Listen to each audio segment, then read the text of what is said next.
ఆధునిక జీవశాస్త్ర పితామహుడుగా Jean Baptiste Lamarck, option B William Harvey, option C Darwin, option D Mendel. ఆధునిక జీవశాస్త్ర పితామహుడు ఎవరు?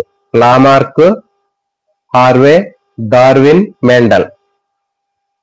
రైట్ ఆన్సర్ అండి ఆప్షన్ సి చార్లెస్ డార్విన్ ఆధునిక జీవశాస్త్ర పితామహుడు అంటారు. Right answer.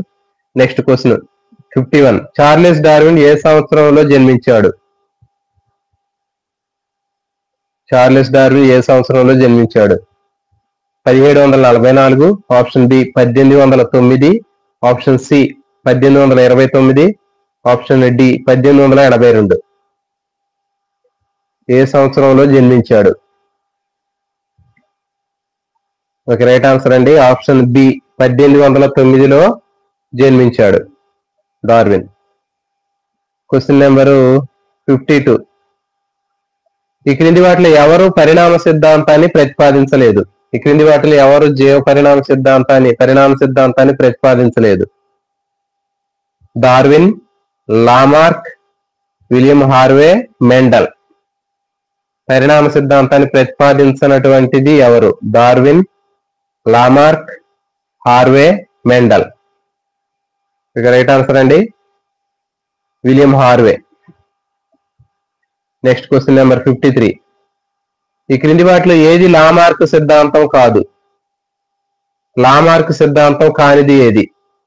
ఆర్జిత గుణాల అనువంశికత, ఉపయుక్త నిరుపయుక్త సూత్రము, ప్రకృతి వర్ణము, పరిసరాలతోటి సర్దుకుపోవటం. లామార్క్ సిద్ధాంతం కానిది ఆర్జిత గుణాల అనువంశికత, ఉపయుక్త నిరుపయుక్త సూత్రము, ఆప్షన్ సి ప్రకృతి వర్ణము, ఆప్షన్ డి పరిసరాలతోటి సర్దుకుపోవడం. ఓకే, రైట్ ఆన్సర్ అండి ఆప్షన్ సి ప్రకృతి వర్ణం. ప్రకృతి వర్ణ సిద్ధాంతాన్ని చార్లెస్ డార్విన్ ప్రతిపాదించాడు. కాబట్టి పై మిగిలిన మూడు కూడా ఇతనికి సంబంధించినవే. పరిసరాలతో సర్దుకుపోవడానికి చేసుకున్న మార్పులు అనేటటువంటిది ఉంది. అంటే లామార్క్ చెప్పినటువంటి సిద్ధాంతం ప్రకారం పరిసరాలతో సర్దుకుపోవాలి అంటే దాని ఒక జంతువు యొక్క శరీరంలో ఉన్నటువంటి అవయవాల మార్పులు అనేవి వస్తేనే అవి పరిసరాలతో అది అడ్జస్ట్ అవ్వగలుగుతుంది. సో కాబట్టి ప్రకృతి వర్ణం అనేది డార్విన్ కి సంబంధించింది. Next question number 54. ఈ క్రింది వాటిలో ఏది డార్విన్ యొక్క ఆవిష్కరణ కాదు? డార్విన్ యొక్క ఆవిష్కరణ కానటువంటిది ఏది? ఆప్షన్ ఏ పరిణామము, ఆప్షన్ బి ప్రకృతి వర్ణము, ఆప్షన్ సి డిఎన్ఏ నిర్మాణము, ఆప్షన్ డి వానరుడు నుంచి నరుడు. చార్లెస్ డార్విన్ ఆవిష్కరణ కానటువంటిది ఏది?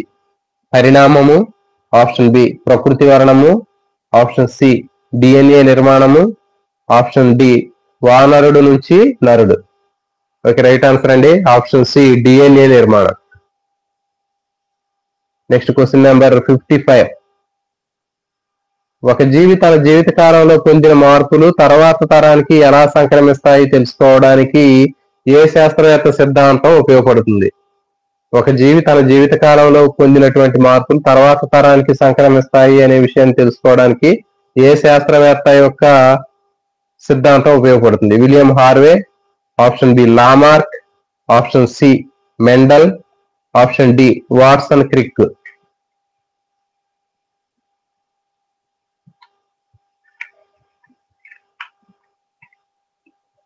రైట్ ఆన్సర్ అండి లామార్క్ చేసినటువంటి పరిశోధనల వలన ఒక జీవి తన జీవిత కాలంలో పొందినటువంటి లక్షణాలు తర్వాత తరానికి ఎలా సంక్రమిస్తాయి అనే విషయం మీద పరిశోధన చేసి తెలుసుకోవడానికి ఉపయోగపడుతుంది.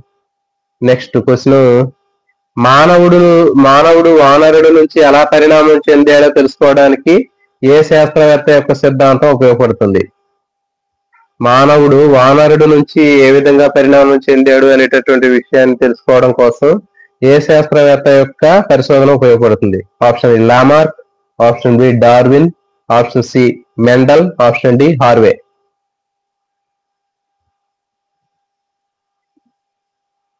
మానవుడు వానరుడు నుంచి ఎలా పరిణామం చెందాడో తెలుసుకోవడానికి ఏ శాస్త్రవేత్త యొక్క పరిశోధన ఉపయోగపడుతుంది?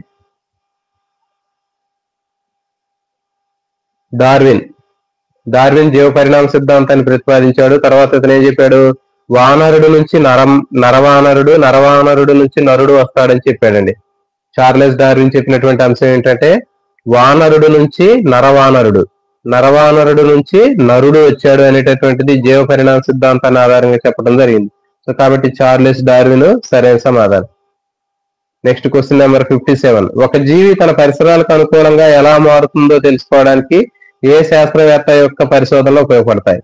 ఒక జీవి తన పరిసరాలకు అనుకూలంగా ఎలా మారుతుందో తెలుసుకోవడానికి ఏ శాస్త్రవేత్త సిద్ధాంతాలు ఉపయోగపడతాయి?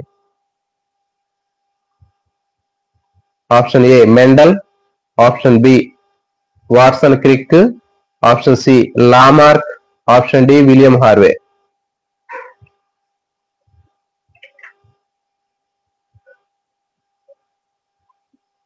ఒక జీవి తన పరిసరాలకు అనుకూలంగా ఏ విధంగా మారుతుందో అనేటటువంటి విషయాన్ని తెలుసుకోవడానికి కోసం దీనికి ఏ సిద్ధాంతం ఉపయోగపడుతుందంటే ఆప్షన్ సి లామార్క్. చెప్పాడు కదా, లామార్క్ అనేటటువంటి శాస్త్రవేత్త ఒక జీవి పరిసరాలకు అనుకూలంగా సర్దుబాటు చేసుకుంటుంది అని చెప్పాడు. ఆర్జిత గుణాల అనువంశికత, ఉపయుక్త నిరుపయుక్త సూత్రం అనేటటువంటి విషయాలు చెప్పాడు కాబట్టి దీనికి సరైన సమాధానము లామార్క్.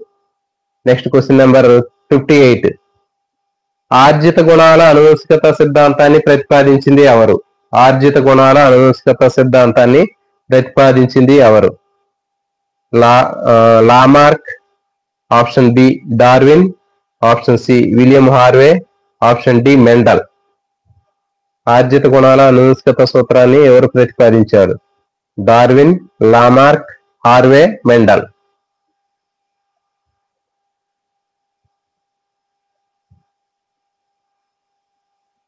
దీని సరైన సమాధానము ఆప్షన్ బి లామార్క్. లామార్క్ ఆర్జిత గుణాల అనువంశికత సూత్రాన్ని ప్రతిపాదించాడు.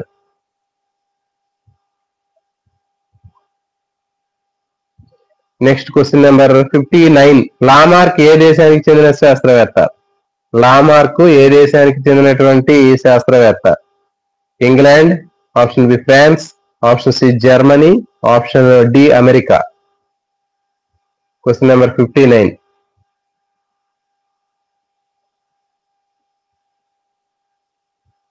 లామార్క్ ఏ దేశానికి చెందినటువంటి శాస్త్రవేత్త? England, France, Germany, America. దీని సరైన సమాధానము option B France. Lamarck France దేశానికి చెందినటువంటి శాస్త్రవేత్త. Next question number 60. లామార్క్ ఏ సంవత్సరంలో మరణించాడు? 1809, option B 1829, option C 1744, option D 1882. Lamarck ఏ సంవత్సరంలో మరణించాడు? దీనికి సరైన సమాధానము ఆప్షన్ బి 1829.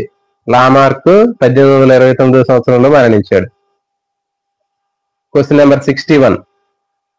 లామార్క్ సిద్ధాంతం పేరు ఏమిటి? లామార్క్ సిద్ధాంతం పేరేమిటి?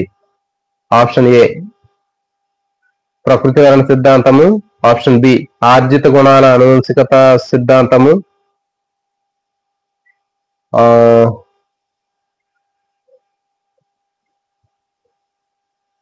Option C Lamarckism, option D ఉపయుక్త నిరుపయుక్త సిద్ధాంతం.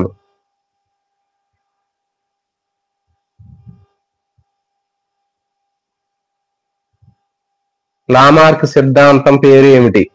లామార్క్ సిద్ధాంతం పేరు ఏమిటి?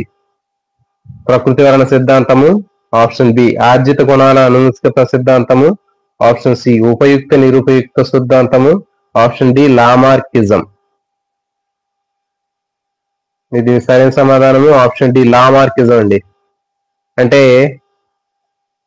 లామార్క్ రాసినటువంటి ఫిలాసఫీ జూలాజిక్ అనేటటువంటి గ్రంథం ఉంది. ఈ సిద్ధాంతాన్ని థియరీ ఆఫ్ ట్రాన్స్ఫార్మేషన్ లేకపోతే లామార్కిజం అంటారు. Next question number 62. లామార్క్ ఏ గ్రంథంలో తన సిద్ధాంతాన్ని వివరించాడు? లామార్క్ ఏ గ్రంథంలో తన సిద్ధాంతాన్ని వివరించాడు? Option A on the origin of species, option B philosophy zoologique, option C animal philosophy, option D transformation theory. ఏ సిద్ధాంతంలో ఏ గ్రంథంలో తన సిద్ధాంతాన్ని వివరించాడు? Lamarck. Origin of species, philosophy zoologique, animal philosophy, transformation theory. దీనికి సరైన సమాధానము option B, philosophy zoologique. Philosophy zoologique అనేటటువంటి సిద్ధాంతంలో ఈ గ్రంథంలో తన సిద్ధాంతాన్ని వివరించడం జరిగింది. దీన్నే ట్రాన్స్ఫార్మేషన్ థియరీ అని కూడా అంటారు ఇతని సిద్ధాంతాన్ని. Next question number 63. ఈ క్రింది వాటిలో ఏది లామార్క్ సిద్ధాంతం కాదు? లామార్క్ సిద్ధాంతం కానటువంటిది ఏది? ఆప్షన్ ఏ ఆర్జిత గుణాల అనువంశికత, ఆప్షన్ బి ఉపయుక్త నిరుపయుక్త సిద్ధాంతము, ఆప్షన్ సి ప్రకృతి వర్ణ సిద్ధాంతము, ఆప్షన్ డి పరిసరాలతోటి సర్దుకుపోవటం. లామార్క్ సిద్ధాంతం కానటువంటిది ఏది? ఆర్జిత గుణాల అనువంశికత, ఉపయుక్త నిరుపయుక్త సూత్రము, సహజ ఎంపిక లేదా ప్రకృతి వర్ణ సిద్ధాంతము, పరిసరాలతోటి సర్దుకుపోవటము.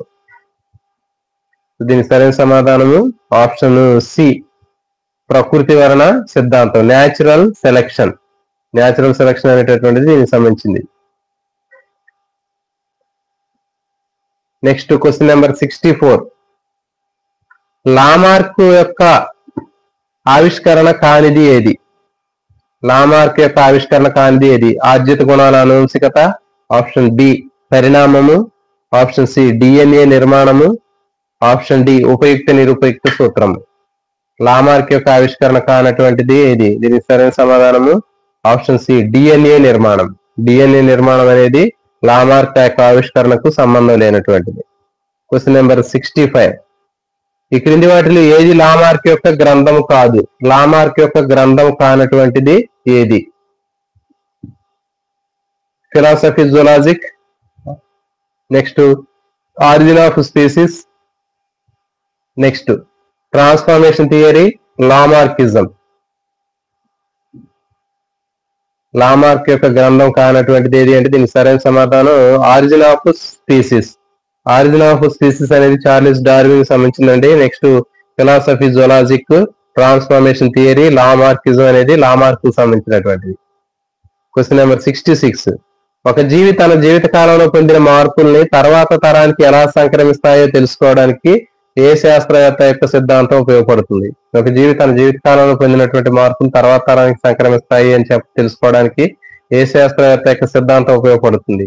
Option A William Harvey, option B Jean Baptiste Lamarck, option C Gregor Mendel, option D Watson Crick. దీనికి సరైన సమాధానము లామార్క్. లామార్క్ యొక్క ఆర్జిత గుణాల అనువంశికత సిద్ధాంతం. Question number 69, 67. ఇంకా కొన్ని బిట్లు 5 బిట్స్ ఉన్నాయండి. ఒక జీవి తన పరిసరాలకు అనుకూలంగా ఎలా మారుతుందో తెలుసుకోవడానికి ఏ సిద్ధాంతం ఉపయోగపడుతుంది? ఇది ఆల్రెడీ మనం చెప్పాము, లామార్క్ సిద్ధాంతం. ఒక జీవి తన అవయవాలను ఉపయోగించడము మరియు ఉపయోగించకపోవడం వల్ల వాటిలో వచ్చే మార్పులను వివరించే సిద్ధాంతం ఏది? ఒక జీవి అవయవాలను ఉపయోగించడము మరియు ఉపయోగించకపోవడం వల్ల వచ్చే మార్పుల గురించి అధ్యయనం చేసేటటువంటి అంటే మార్పుల్ని అధ్యయనం చేయడానికి సంబంధించినటువంటి సిద్ధాంతం ఏది? ప్రకృతి వర్ణ సిద్ధాంతము, ఆప్షన్ బి ఆర్జిత గుణాల అనువంశికత సిద్ధాంతము, ఆప్షన్ సి ఉపయుక్త నిరుపయుక్త సూత్రము, ఆప్షన్ డి లామార్కిజం. దీనికి సరైన సమాధానము ఆప్షన్ సి ఉపయుక్త నిరుపయుక్త సూత్రం. లామార్క్ చెప్పినటువంటి ఉపయుక్త నిరుపయుక్త సూత్రం ప్రకారం ఒక అవయవాన్ని ఎక్కువగా ఉపయోగిస్తే అవయవం బాగా అభివృద్ధి చెందుతుంది, ఏ అవయవాన్ని తక్కువగా ఉపయోగిస్తే అవయవం అనేది తక్కువగా అభివృద్ధి చెందుతుందంటే నిరుపయుక్త సూత్రంగా మారుతుంది అనేటటువంటి విషయం చెప్పడం జరిగింది. Next question number 69. డార్విన్ ఎక్కడ జన్మించాడు? Option A London, option B Shrewsbury, option C Cambridge, option D Edinburgh. Darwin ఎక్కడ జన్మించాడు? డార్విన్ ఎక్కడ జన్మించాడు? London, Shrewsbury, Cambridge, Edinburgh. So దీనికి సరైన సమాధానము షూబెర్గ్. షూస్బెర్రీ అనేటటువంటి ప్రాంతంలో జన్మించాడు. Question number 70. డార్విన్ ప్రయాణించినటువంటి నౌక పేరు ఏమిటి? చార్లెస్ డార్విన్ ప్రయాణించినటువంటి నౌక పేరు ఏమిటి? Titanic, Beagle, Victoria, Discovery. Darwin ప్రయాణించినటువంటి నౌక పేరు సరైన సమాధానము option B Beagle. HMS Beagle అనేటటువంటి నౌక మీద ఇతను ప్రయాణం చేశాడు. Question number 71. డార్విన్ ప్రతిపాదించిన సిద్ధాంతం పేరు ఏమిటి? ఆర్జిత గుణాల అనువంశికత, ఆప్షన్ బి ప్రకృతి వర్ణము న్యాచురల్ సెలక్షన్, ఆప్షన్ సి ఉపయుక్త నిరుపయుక్త సిద్ధాంతము, ఆప్షన్ డి జన్యు మార్పిడి. దీనికి సరైన సమాధానము ఆప్షన్ బి న్యాచురల్ సెలక్షన్, ప్రకృతి వర్ణము. దీన్నే సహజ ఎంపిక అని కూడా చెప్పొచ్చు. Next question number 72. Origin of species గ్రంథాన్ని ఎవరు రచించారు? ఆరిజిన్ ఆఫ్ స్పీసీస్ గ్రంథాన్ని ఎవరు రచించారు? Jean Baptiste Lamarck, option B Charles Darwin, option C Mendel, option D William Harvey. Origin of species గ్రంథాన్ని రచించినటువంటి శాస్త్రవేత్త సరైన సమాధానము option B Charles Darwin. Question number 73. Darwin ఏ సంవత్సరంలో మరణించాడు? 1859, option B 1882, option C 1809, option D 1831. దీనికి సరైన సమాధానము ఆప్షన్ బి 1882. డార్విన్ 1882 సంవత్సరంలో మరణించాడు. Next question number 74. ఈ క్రింది వాటిలో ఏది చార్లెస్ డార్విన్ యొక్క ఆవిష్కరణ కాదు? డార్విన్ యొక్క ఆవిష్కరణ కానిది ఏది? న్యాచురల్ సెలక్షన్, సహజ ఎంపిక లేదా ప్రకృతి వర్ణము, ఆప్షన్ బి పరిణామము, ఆప్షన్ సి డిఎన్ఏ నిర్మాణము, ఆప్షన్ డి ఏగితముల సార్థక జీవనము. దీనికి సరైన సమాధానము ఆప్షన్ సి డిఎన్ఏ నిర్మాణం. ప్రకృతి వర్ణము న్యాచురల్ సెలక్షన్ అనేటటువంటిది, తర్వాత ఆప్షన్ పరిణామము, బి యోగ్యతముల సార్థక జీవనం. ఈ మూడు కూడా చార్లెస్ డార్విన్ సంబంధించినటువంటి అంశాలండి. Next question number 75. ఈ క్రింది వాటిలో ఏది డార్విన్ యొక్క గ్రంథం కానిది? చార్లెస్ డార్విన్ యొక్క గ్రంథం కానటువంటిది ఏది? Origin of species, philosophy zoologique, ప్రకృతి వర్ణం ద్వారా జాతుల ఉత్పత్తి. Next question D Darwinism. Darwin రచనలో లేనటువంటి గ్రంథం ఏది? Origin of species, philosophy zoologique, ప్రకృతి వర్ణం ద్వారా జాతుల ఉత్పత్తి, డార్వినిజం. సో దీంట్లో మనకి సరైన సమాధానము ఫిలాసఫీ జులాజిక్. ఇది లామార్క్ రాసినటువంటి పుస్తకం అండి. Next question number 76. ఈ క్రింది వాటిలో ఎవరు చార్లెస్ డార్విన్ యొక్క సిద్ధాంతాన్ని సమర్థించలేదు? ఎవరు డార్విన్ యొక్క సిద్ధాంతాన్ని సమర్థించలేదు? హాక్స్లే, గెగెన్బార్, లామార్క్ ఎవరు కాదు. అంటే డార్విన్ సిద్ధాంతాన్ని సమర్థించినటువంటి ఇద్దరు శాస్త్రవేత్తల పేర్లు ఇవ్వటం జరిగింది. తర్వాత ఒకటి లేనిది ఉంది. హాక్స్లే, గెగెన్బార్, లామార్క్. పై వారు ఎవరు కాదు. సో దీనికి సరైన సమాధానం Lamarck. Huxley, Gegenbaur Charles Darwin సిద్ధాంతాన్ని సమర్థించారు. Huxley, Gegenbaur. Next question number 77. ఒక జీవి తన పరిసరాలకు అనుకూలంగా ఎలా మార్పు చెందుందో తెలుసుకోవాలంటే ఏ సిద్ధాంతం ఉపయోగపడుతుంది? ఎవరి సిద్ధాంతం అంటే చార్లెస్ డార్విన్. ఇది ఆల్రెడీ చదివింది. నెక్స్ట్ యోగ్యతముల సార్థక జీవనం అనే భావన ప్రతిపాదించింది ఎవరు? యోగ్యతముల సార్థక జీవనము, సర్వైవల్ ఆఫ్ ఫిట్టెస్ట్ అనే భావనను ప్రతిపాదించింది ఎవరు? Lamarck, Darwin, Gregor Mendel, Harvey. So దీనికి సరైన సమాధానము Charles Darwin. Next last question. ప్రకృతి వర్ణం ద్వారా జీవులు ఎలా పరిణామం చెందుతాయో వివరించే గ్రంథం ఏది? ప్రకృతి వర్ణం ద్వారా జీవులు ఎలా పరిణామం చెందుతాయో వివరించేటటువంటి గ్రంథం ఏది? Philosophy zoologique, origin of species, transformation theory, Lamarckism. ప్రకృతి వర్ణం ద్వారా జీవులు ఏ విధంగా పరిణామం చెందుతాయో చెప్పేటటువంటి గ్రంథము ఆరిజిన్ ఆఫ్ స్పీసీస్. అంటే జాతుల ఉత్పత్తి అని చెప్పాం కదా. జాతుల ఉత్పత్తి ఆరిజిన్ ఆఫ్ స్పీసీస్ ద్వారా కొత్త జీవులు ప్రకృతి వర్ణం ద్వారా ఎలా ఏర్పడతాయో వివరించేటటువంటి సిద్ధాంతం ఇది. సో ఇవి వీటికి సంబంధించినటువంటి ప్రాక్టీస్ బిట్లు అండి. ఇవి దాదాపు మనకి ఈ చాప్టర్ లో 50% మనకి కవర్ అవటం జరిగింది. అంటే దాదాపు మనకి ఇక్కడ చార్లెస్ డార్విన్ వరకు ఇక్కడ మనం నేర్చుకోవడం జరిగింది. నెక్స్ట్ నెక్స్ట్ క్లాస్ లో Chandra Bose, Jagadish Chandra Bose, MS Swaminathan, Birbal Sahni, Franklin, Rosalind Franklin, Elizabeth Blackburn, ఇలియాను, ఇంకా తర్వాత వివిధ రకాలైనటువంటి ఆధునిక జీవశాస్త్రంలో వచ్చినటువంటి మార్పులు, పరిశోధనలకు సంబంధించినటువంటివి నెక్స్ట్ క్లాస్ లో మనం చూద్దామండి. ఆ వీడియోని లైక్ చేయండి, మీ ఫ్రెండ్స్ అందరికి కూడా షేర్ చేయండి. ఓకే అండి, మళ్ళీ నెక్స్ట్ వీడియోలో మళ్ళీ రేపు కలుద్దాం. ఓకే, థ్యాంక్ యూ అండి.